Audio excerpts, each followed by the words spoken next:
What's your startup worth? And don't you dare put it in your pitch deck, but you better know it when you do the pitch. And your AI advisor will hand you the wrong number for that negotiation. I'm Tony Materna, 32 years pitching investors. I know what makes a valuation stick and what gets a founder laughed out of the room.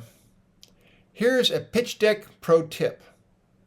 It often surprises people to learn that 3 founders sitting around a kitchen table with a written plan are intrinsically worth an investment valuation of between $2 or $3 million. Yes, really. 3 reasons. 1, if you start too low, then after a few investment rounds, your team will own less than 20% of the company. That's demoralizing for the team, and it's dangerous for the investors. When the company has the inevitable year 1 or year 2 crisis, you and your team may just walk. You don't own enough shares to care.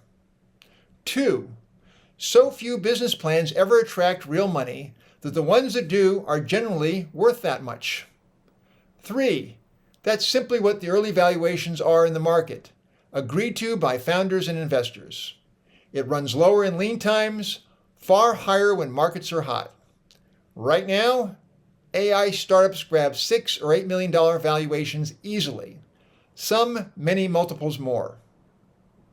And here's the second pro tip. The final number is a negotiation. So open with the highest number you can justify, then be ready to get talked down to one that you can live with for that round. No AI will tell you this. No AI ever negotiated a valuation with an investor. For more pro tips like this, see me at pitchdeckteardown.com.